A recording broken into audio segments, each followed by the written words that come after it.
I am invincible. What is up, you guys? It's Telly here, and welcome back to Let's Catch a Vibe. Now, I hope I'm feeling great, feeling amazing, feeling vibey. As you guys can see, we have Invincible Season 2, Episode 3. Now, the title of this one is called The Missive, This Machination. Now, really enjoyed this episode because not only did we get some loose ends tied up, but the end, the end is what I knew was coming. Now, pretty much as we start this episode, we get Mark has been accepted from the last episode. He's been accepted, so he is now starting college with Amber.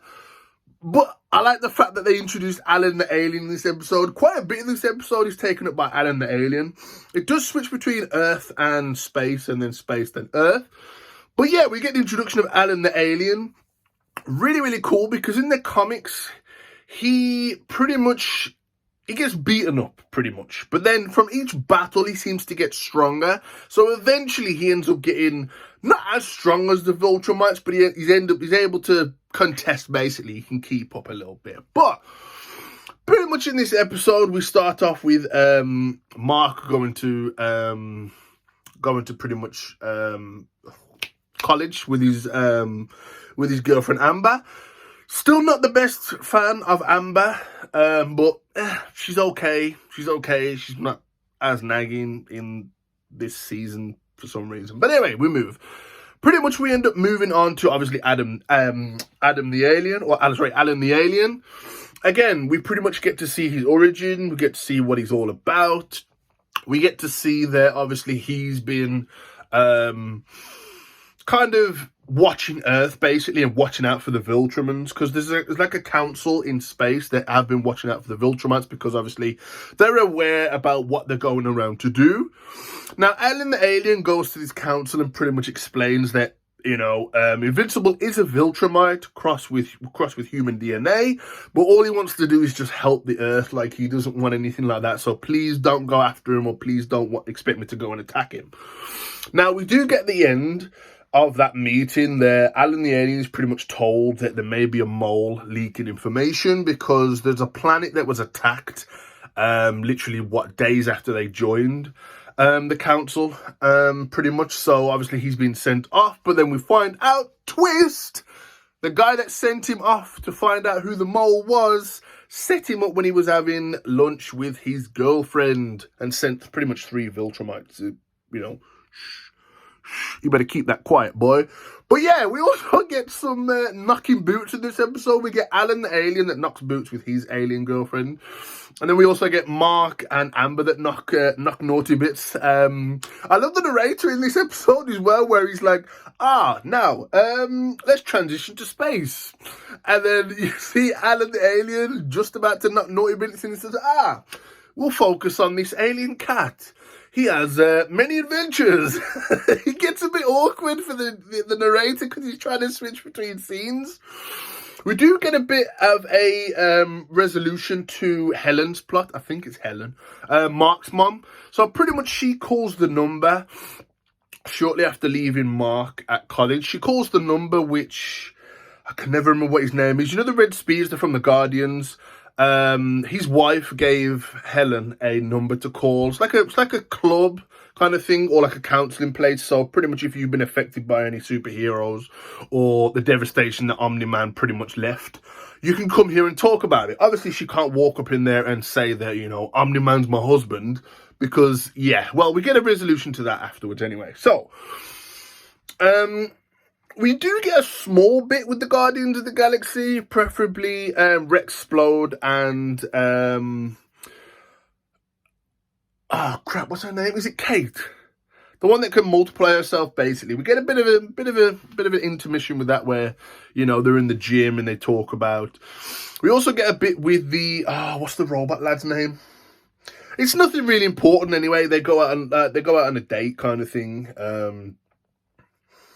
And yeah, it was nothing really. That's like a side plot. That's just, you know, keeping us up with what they're doing, basically. But anyway, we do find out that Helen, I hope her name's Helen, but anyway, I'm just going to call her Helen. But pretty much we find out that she goes to this meeting And she goes to this meeting, and pretty much again what happens, you know, she won't talk about anything the first session because you're pretty much there to just find out about what everyone else is doing kind of thing. And then you speak up when you feel like you want to speak up. She gets invited to a bar after the first session by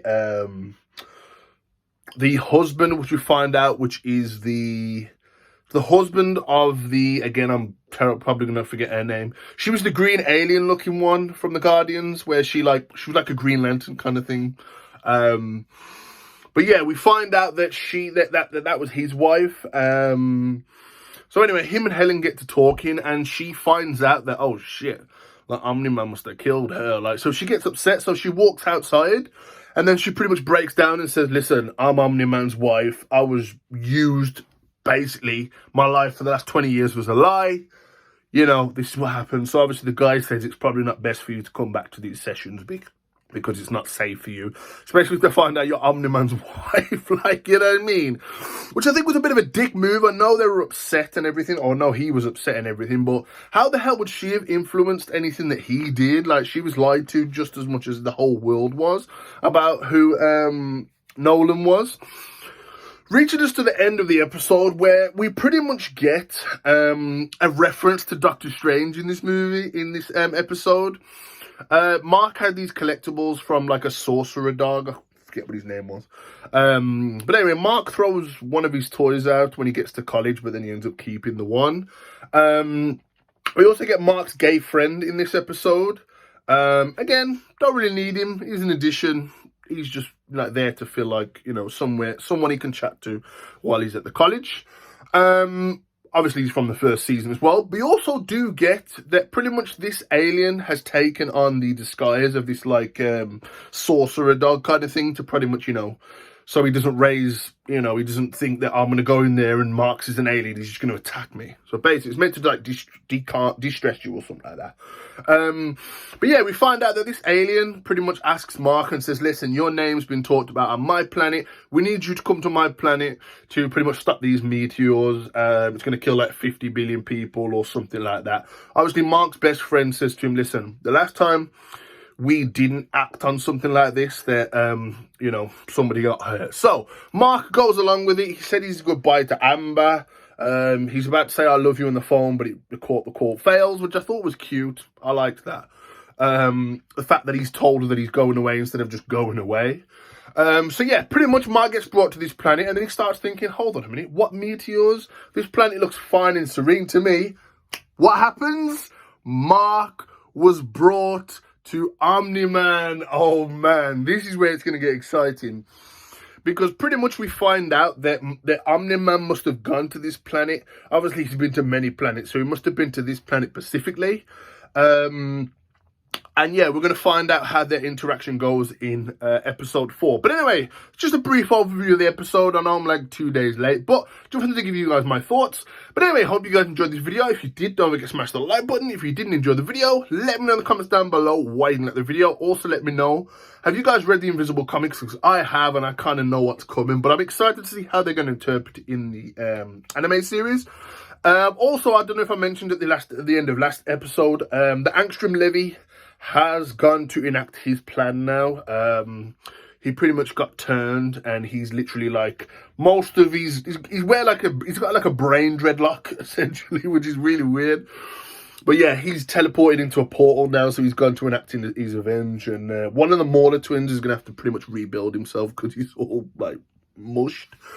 But yeah, hope you guys enjoyed this video. If you are new to the channel, don't forget to subscribe and share if you're new and join Team Let's Catch a Vibe. Also, if you are new, please don't forget to switch on the bell notifications to get notified as soon as I upload. But more importantly, don't forget to stay vibey. And remember, I'm invincible. Peace.